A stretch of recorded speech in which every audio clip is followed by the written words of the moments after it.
Welcome to our presentation on Ireland genetics. During this short video, we will demonstrate how dairy farmers from around the world can begin to overcome some of the major challenges facing a modern milk-producing business. As dairy farmers, we have little control over milk price, and in order to maintain margins, our focus must be to control costs. Research from around the world has shown that profitability and female fertility go hand in hand. Whether milk is produced from grass or concentrates, female infertility is the single largest problem facing dairy farmers, and the problem on many farms has reached crisis point. Production in the herd at the moment is 6,800 kilos of milk. There's just over 4% fat and 3.4% protein. I'm very happy with the yields, I'm happy with the solids, but the big problem is fertility. We were chasing, using the best bulls from all over the world, chasing production, but we ended up with an infertile rate of over 30% in 1996. Irish researchers were the first in the world to highlight the growing problem of infertility, with work carried out in the 1990s at the world-renowned Teagasc research facility in Moorpark, County Cork. When we investigated the fertility performance on farms, it clearly showed, yes, fertility performance had reduced. When we looked at it over a period from 1990 to 2000, we showed that average calving rate to first service had reduced by 1% per year, from a high of about 60% in 1990 down to 45% by the year 2000. At the same time, the number of services had increased by 1.5 services per cow up to over 2 services per cow. At the same time, replacement rate on those farms had reduced from about 18% to almost 30% replacement rate. The former index that we used in Ireland was extremely good at lifting milk production. However, in association with that, what we found was that there was a decline in fertility. So profitability levels on Irish farms tended to be flat, because while we were able to rise milk production per cow, higher empty rates were undermining a lot of the higher profits that could be generated in such systems. In the late 1990s, Moorpark prioritised reduced reproductive performance as a key research area. The sum total of our research over the last 15 years has shown that using soils with good fertility performance, while at the same time not sacrificing milk production, as the key area of improving fertility and survival on dairy farms. This research demonstrated the very serious impact reduced fertility was having on farm profit. Ireland Genetics, Teagasc and the Irish Cattle Breeding Federation, ICBF, worked together to deliver a solution. We at Ireland Genetics realised that infertility was the greatest impairment to profit on Irish farms. So we set about delivering a breeding programme that would give cows with better production and better fertility. So we needed to do two things. The first thing we needed to do was we needed to develop a more balanced economic index, breeding index, which now contains 5 components. The two principal ones are the milk and fertility components of the index, which account for 80% of the weighting in the index. In the development of the EBI index, Moorpark worked with key stakeholders in the dairy industry. Moorpark developed the science behind the development of the EBI index in terms of the traits to be measured and the economic value of each of those traits.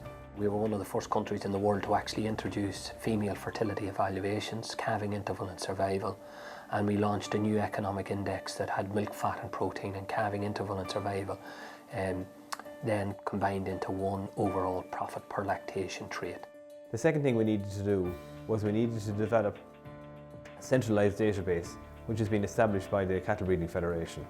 The Central Cattle Breeding Database, it was a major piece of work initially, where we drew information from some 20 different herd books, 7 or 8 different milk recording organisations, 7 or 8 different AI organisations, all of the Department of Agriculture systems as well, the genetic evaluation systems, were all centralised into one cattle breeding database.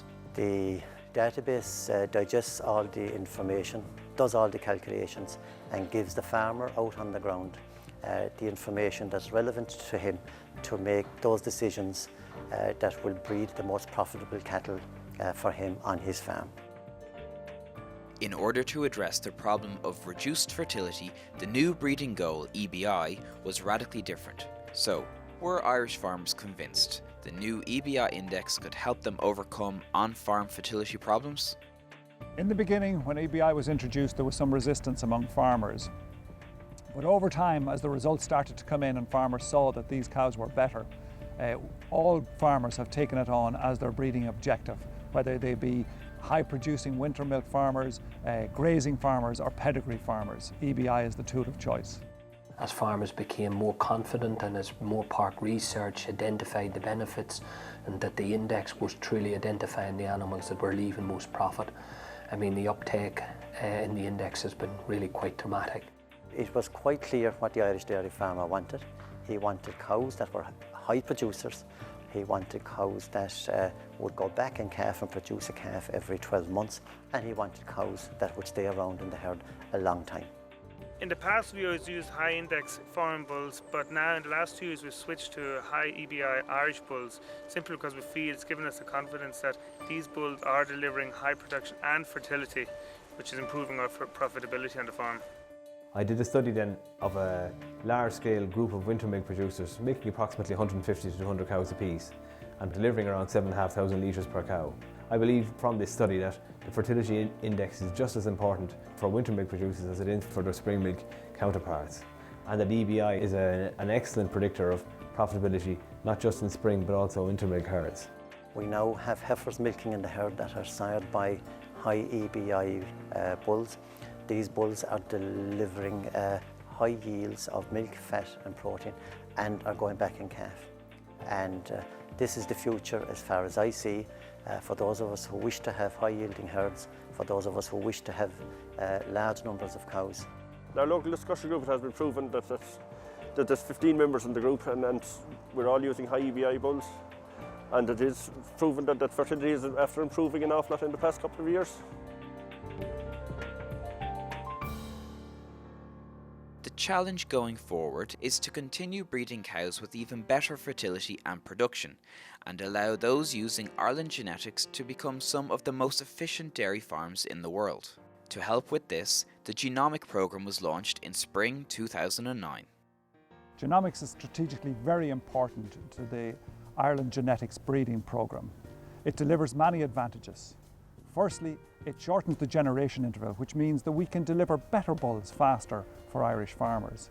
But more importantly, it helps us to more accurately identify bulls with superior fertility. In the normal course of events, it takes a number of years for a bull to get accurate data on their fertility traits.